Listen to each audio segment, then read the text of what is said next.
Hi, I'm Barry from Basil, and we're going to talk about GD ice creams or plug surface lures and the hook setups, stingers and getting bitten off and that kind of thing. And what I'm going to show you now is the solution that we started some time ago, which is going to stop you from getting bitten off. And it's a split ring, swivel split ring. And what's very important here is the gap in the split ring. You can see that every single split ring has got it's been stamped. If a split ring has been stamped, it looks like that, and it's got flattened sides. And there's a gap in the middle there. When you're going to put it onto something, always put your swivel in that gap or close to it.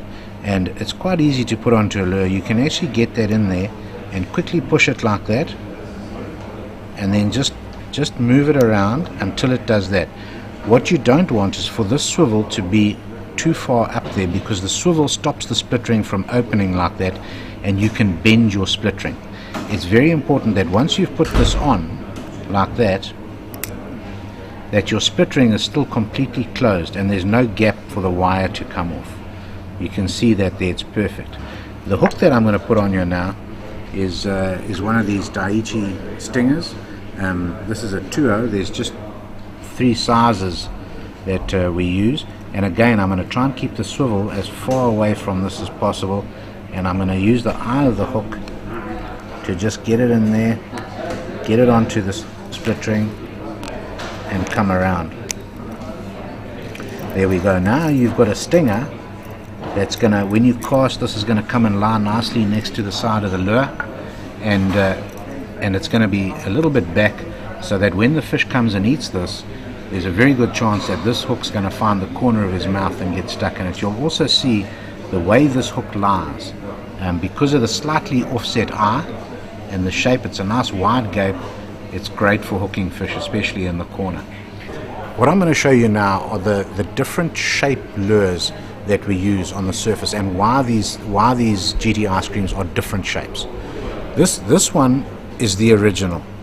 And this lure, when you pull it through the water, it's got a rounded body at the back here, so it can roll quite nicely. And if you look at the front face here, it's very important. When you buy a lure, you'll see some of the cheap imitations, they don't have a very well-defined front face. This side here must be the same as that, because this lure, when it comes through the water, almost does a pitter-patter. It digs in, digs in, digs in, digs in, digs in, digs in. So while it does this, it's also doing this. It goes from left to right, left to right. And it can do that because the body's round. So the body being round here, it rolls nicely in the water, and it'll pitter-patter across the surface. Fantastic lure. This was the original one. What we found since then is that sharp sides like this and flat surfaces cause a lot of slapping on the surface. And also a bit of an irregular darting action. So as this lure lands, it tends to go across the water and go across the water this way. This needle nose has been absolutely amazing. It's been one of the best plugs I've ever used. There's a number of things. First of all, it throws like a bullet. Because of the shape, with the stinger on it, that folds back, and this thing flies through the air like a rocket. So it casts unbelievably far, and that is a big part of the problem that you have with lures, to be able to reach the fish.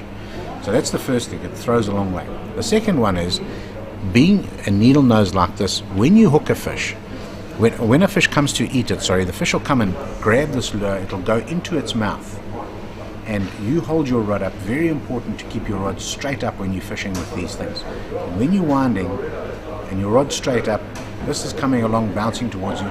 The fish comes up and basically engulfs the lure, turns and goes away. As he turns and goes away, your line pulls this lure out of his mouth, out of the corner of his mouth like that, and what happens is exactly that. The hook gets him in the scissors or in the corner of the mouth every time. And you'll often see some of the shots on the boat, you'll see us get a fish next to the boat, and you'll often see somebody lean down, grab the lure, and lift the fish up on the lure, because it's so firmly hooked in the corner of the jaw. Or else you'll grab the lure like this and grab the fish by the tail and lift the fish out like that. The point that I'm making is that when you get a hook set, it's always a good one.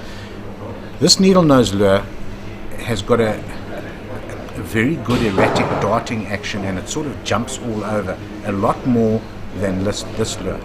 But both of them do have a bit of a downfall in that when you really want to wind fast, they start becoming unstable and they can tumble in the water. So it jumps so far out of the water that it actually tumbles, and then the hook snags, and often you think you've got a fish, meanwhile it's just the lure that's boxed again.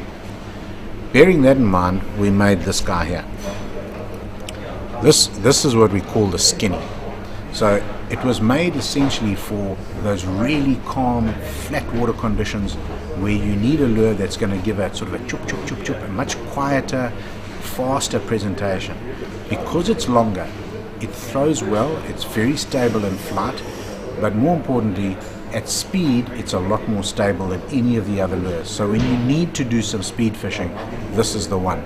And because of that, we've caught more kuta and big snook on this than we have on any of the others, and it's because of the speed that you wind it. So generally, when I'm fishing with this lure, I almost always fish with this arrangement, which is what I showed you earlier. Split ring, swivel split ring, and the hook, and it can fold back nicely, lie next to the lure in flight, which makes it all very streamlined.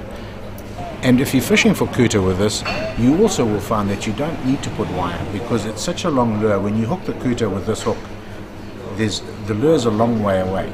The other thing that the stinger does is it stops. That's why you'll see all our plugs have got a stinger type arrangement, because if you don't, when you hook a fish, the plug can actually become a lever. You imagine if this was a lot shorter, as soon as you do that, you can actually start pulling the hook out if this is too short. The stinger type arrangement is a lot better, so hook retention is a lot better with a stinger type arrangement. Whether it's this one or this one, it's a lot better. The next type of lure that I wanted, or the next shape that I wanted to talk about, is this. We call it a flat face. Now, this one came about when we were using this lure and there was a bit of wind, or the conditions were a bit choppier. We'd throw this, it would hit the water, and then it would go chung chung chung chung and skip across the surface, sometimes just too fast for the fish to follow because of the wind. And also in a choppy environment, it's not quite so noisy. It's definitely a quieter lure. This is the quietest one, and then this one, and this one, because of the flat face, actually starts pushing some water. You'll see that it's slightly wider. It's not square like the others, so it's got a top and a bottom that create a lot of slap, and it's got the sharp side so that it is a bit erratic. But the important thing is this face is flat, so when it hits the water, it holds. You'll throw, it'll hit the water, and you'll see it'll stick in the water a lot better. So this is the one to use in very windy conditions. It actually stops the lure from skipping as much as it would normally skip, and it creates a lot more spray off the front of the lure. It pushes a lot more water, which is what you want. In a noisy, windy type environment, you want to create noise and you want to create spray, and that really gets the fish going. We found that this, for Garrick, has been unbelievable. This last season, we caught an enormous amount of Garrick, and it was a very popular lure on the Natal coast this year. That's it as far as GD ice creams go. There's 4 different shapes. All of them work very well, but definitely work better in certain conditions. So each one's got its place.